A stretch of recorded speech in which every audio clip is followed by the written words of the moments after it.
so much. Well, hello, superstar graduates. You guys feel like superstars? Good. I'm glad to hear that, because you definitely are. I know I did on my graduation day, because this is a really big deal. This is a big deal. And thank you to Dr. Sabrina Kay for inviting me to be here today. Thank you for your tireless work, right, for truth and knowledge. Also for adopting the framework of this work-based learning here at Fremont. Finally, graduates can come out of college and then actually do what they studied immediately. Because I graduated college in journalism, studied journalism. I loved studying journalism. But then, a bit late, my senior year, I should have done it my sophomore year, my senior year, I do an internship at the news station, the local news station in Philadelphia, Pennsylvania, and I hated it. Every single moment. So that was a day late and a dollar short to figure that one out. So you guys are far ahead of most graduates, I can say that. So we must also thank the families that are here. You guys, huge just round of applause for your families. I think they deserve it. Yeah, right? Thank you guys. They were there for you guys through all of this. I know they loved you and supported you and pushed you, and it's every mom and dad, it's every child that you guys have, it's aunts and uncles. It's just, it takes a village, right? It takes a whole crew. And traditionally at a college that would be full of, 21-year-old graduates, we would say, please don't forget to thank your parents when you move back in with them. Because that's like sign of the times these days. But here, I think we need to say to the families not to forget to thank your graduates for getting this degree when you end up moving back in with them. It's coming. You guys are going to be successful. So tell me, was getting to today tough at all? Yeah? Anybody kind of travel any rocky roads to get here? Yeah. Right? Yeah. Some rough paths, rough roads, maybe boulders in front of you some of the time. And I would also imagine for some of you, it may have been significantly harder than others. You embarked on this journey. It was a long journey, it probably felt like, of self-improvement. And you took this huge step to expand your knowledge and your life. But the road wasn't always smooth. I know that. And what I've learned about rocky roads is that our hardships, that's what define us. It's kind of what Dr. K was alluding to, right? Not our successes. No, it's not true. It's our hardships are what define us. And what happened, not in the details of those tough times, but then what we do with them. What do we do with the hard times? And how we end up developing out of them. Who we become because of them, right? Maybe even to spite them. So I'm going to challenge you guys here today, right? One final Fremont College challenge. I want to challenge you to learn to celebrate these toughest of times. Because you have to remember, you guys are superstars, right? We're going to stick with that all day. Okay.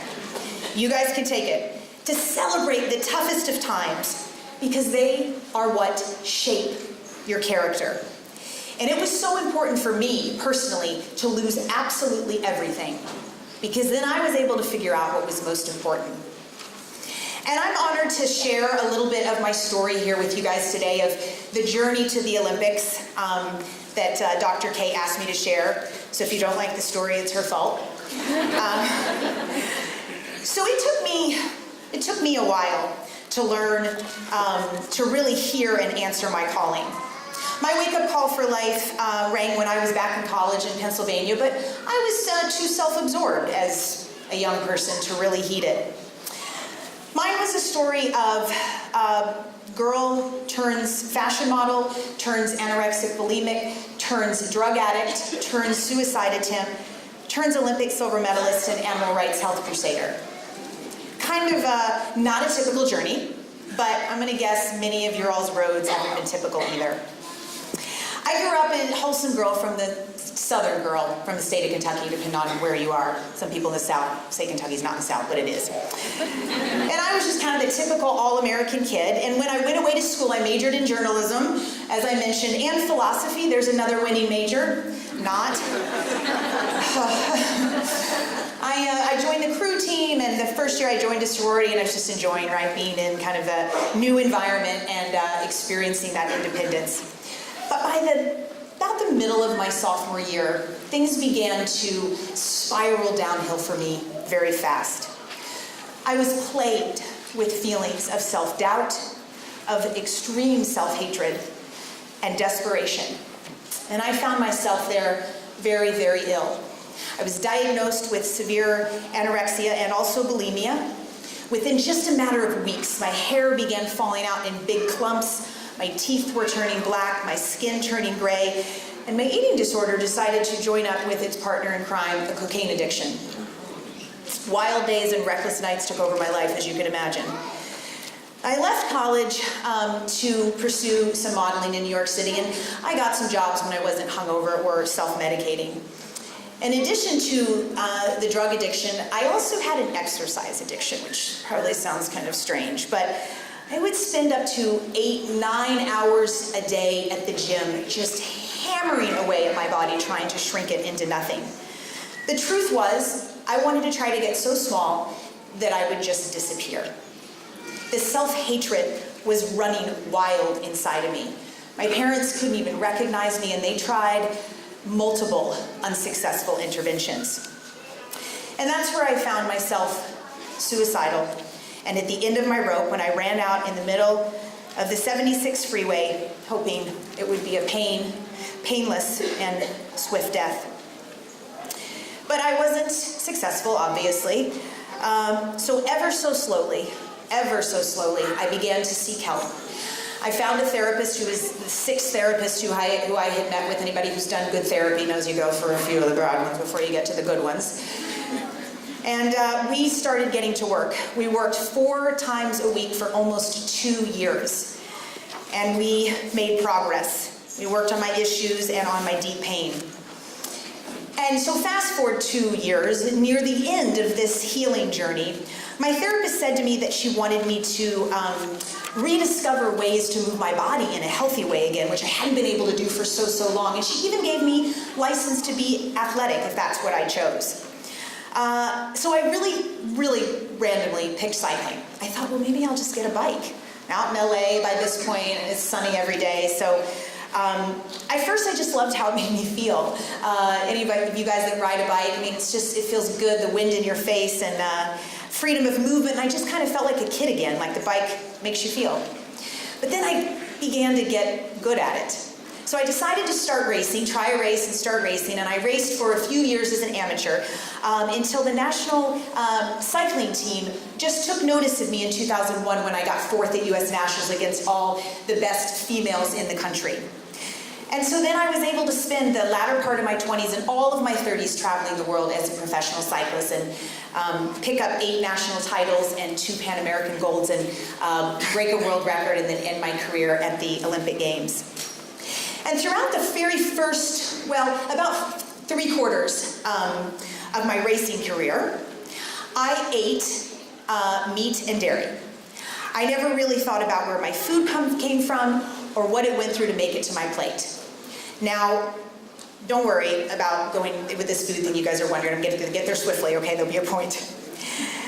One night I just saw an expose on TV. Wasn't expecting it, but it came up, and it was in the middle of the night, I remember, and it depicted and showed the horror that goes on at slaughterhouses as workers were kicking and shoving and dragging and even electrocuting live animals to die. And I just was hit like a knife in my heart. I was horrified, shocked, dumbfounded, and the next morning I just woke up and it was like I was possessed. I just cleaned out all animal flesh from my refrigerators and cabinet in my home. But I remember thinking that I hoped that what I had seen on TV was maybe an anomaly. maybe it was an exception to the rule, right? This really can't actually go on because it seemed like there's laws against this kind of treatment because this is America and the government protects and serves its people, and that must include the sentient beings that are in our food system, right? Sadly, the answer's wrong. They don't. So right then and there, in the very middle of my kitchen, I began my vegan journey as an elite athlete with my eyes completely laser focused on making the Olympic team in 2012. But the truth is, I had no idea if I could make the Olympic team eating this way, right? I was doing this because it was the right thing in my heart, but I had no idea. Neither did the Olympic coaches and officials, believe it or not. Would I have enough strength? Would I be able to build enough stamina? Would I have enough endurance? And would I get enough protein? The never-ending question. And I was met with criticism pretty immediately. And these small-minded coaches and sports scientists, they asked what I was doing and why I was doing it. And the pushback for me, it was relentless. They were going up hard. They said, this is a really big risk you're taking. You may lose your dream of going to the Olympics. You're much older than the others, they had to point out. And you're going to need adequate protein to recover. So I didn't mention, but at this point in my career, I'm 36 years old. Anyone here in their mid-30s? Okay, some of you. Any one of you thinking about pursuing an Olympic berth in your mid-30s? Well, right? But I bet many of you thought you might be too old to go to college. But look at you, superstars, here we are. So you know what? I said, all right, what the hell, we're gonna try this. So I only had at this point 3.5 years to prove that I was one of the best on the team and to get selected to the Olympic team, which is no guarantee, obviously, and that would put me there just 5 months shy of my 40th birthday if I made it. So the coaches, they started grilling me. They called it plant-based BS. They basically were just saying to me, vegans can't be Olympians. But I love it. I love it when powers that be say you can't do something. Yep, right? Right in their face, which we did. And you guys did that too.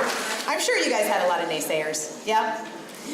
And I don't know for me if it was like their offensive, you must eat meat message, or just their condescending attitude that bugged me the most. But I knew deep in my heart that for me personally, this was my moment. And this decision, it was going to shape who I became and who I stood for the rest of my life. And if you have not had your moment yet, when you realize exactly what your life means and it comes into this sharp focus, some of you have, some of you haven't, you will though. And I encourage you when that happens to run with it like you've never run before. I told all these sports scientists, I stood up and I gave a little speech and I said, you know what, I don't really care if I fade away and shrivel up into a raisin on this diet, because you know what, newsflash, this is more important to me than anything I think I will ever do, and it's way more important than any Olympic Games. I mean, what is the Olympic game? It's just a big sporting event. To me, these are lives we're talking about. They're living, breathing creatures with feelings and hopes and desires who feel love and pain and joy, and I'm just not going to idly stand by and eat them because I think maybe it might make me strong for a sporting event. It's just not right. And a lot of us want to stand up for our morals and values, right? And those were mine. I said I'm going to stand up for what's right and for what's fair and for what's just. And then after I finished my little speech, I went home to research what in the world I was going to eat, because I didn't know. So Google was very helpful. It was easy. So at this point, now my past is behind me, my anorexic, drug-addicted, suicidal days were behind me, and my life in front of me. And at the age of 39 and a half, I now saw what was truly possible when you incorporate that kindness and compassion and respect for all in your diet and in your everyday life. So I made that Olympic team pursuit cycling team, plant-based BS and all.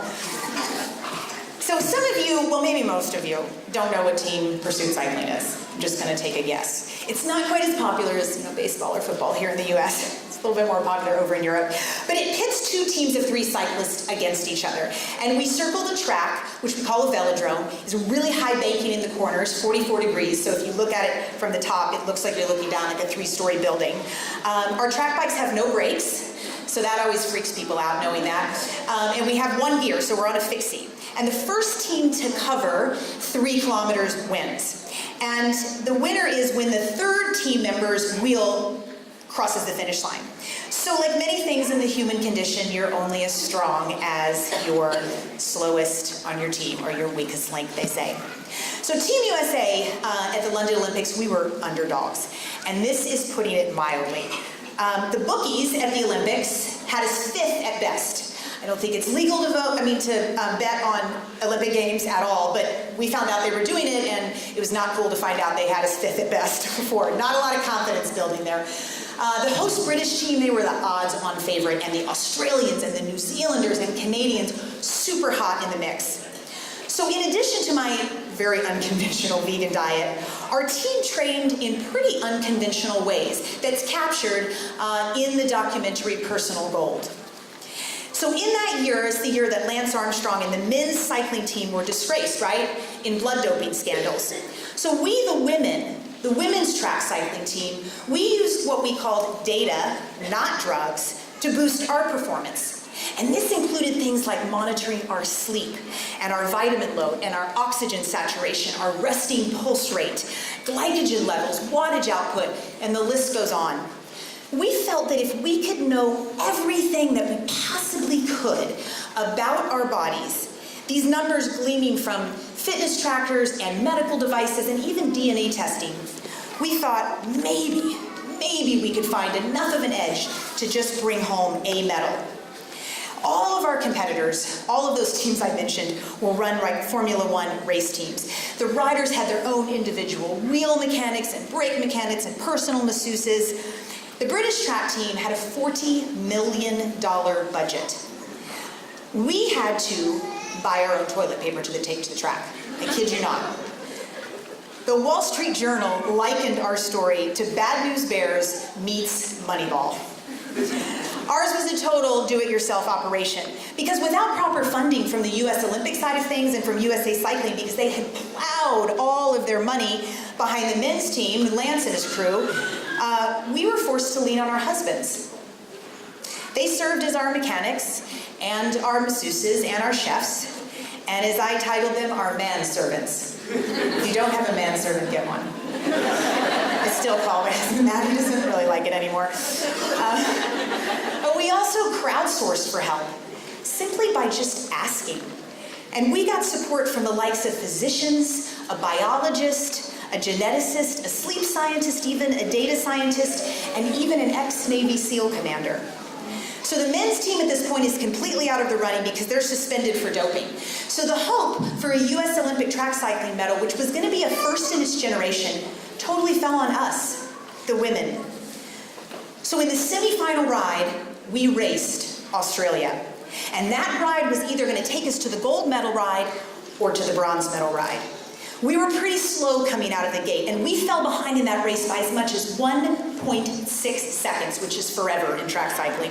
And no one, male or female, has ever recovered from that much of a deficit or that much of a fall behind in Olympic team pursuit history. But my team, I gotta tell you, we had grit and we had hustle. And we dug so deep, and we mounted a come-from-behind victory. And we beat the favored Australians on the line by only 0.08 of a second. You can't even snap your fingers that fast, right? It was shocking for them. It was an American record at the time. And so the silver medal that I have from Olympics, which I brought for you guys here today, because it's always way more popular than I am, it's one of the highlights of my life for sure, but it's definitely enriched by the fact that I was the oldest cyclist on the track in history, and still am, fueled by a plant-based diet and just supported and loved by an amazing team that was committed to being daring and gritty and innovative. And I said at the outset of this talk that I was going to challenge you guys. I challenge you to learn to celebrate the toughest of times because that's what shapes your character. What is character made up of really, though? Well, for me, as you just learned, it's grit and it's hustle. Grit is courage, definitely. It's resolve, it's strength of character. But what's hustle? Hustle's just, you just keep coming back for more, right? Boom, you get knocked down, you stand right back up. Boom, someone says no to you, but you say yes to yourself. And I get asked all the time by reporters that know my story, know my past, if grit and toughness were just born into me. In other words, they're just asking if it's simply a genetic trait that I carry. And I say, absolutely not. Grit and hustle are skills. They only become a part of you if you practice them, just like any other skill. And when's the best time to practice them? Right in the middle of the worst of times, right? In the hardships, when you're digging through the trenches and you're in the muck, you're in the disappointments and you're on those rocky roads. You guys all decided to come here to improve yourselves at Fremont College. That's why you're here. So I'm going to challenge all of you guys to find your Olympic medal or your world-saving dream, whatever that is, but make it a reality, right? You've got what it takes. You guys have been through the muck. I know you have. I've heard some of your stories. And then now it's time to shine. So I'm going to ask you guys to accept this challenge. Will you? Yes. Right. I cannot wait to see what you accomplish and where you go. Thank you for having me. I'm so proud of you guys. Congratulations.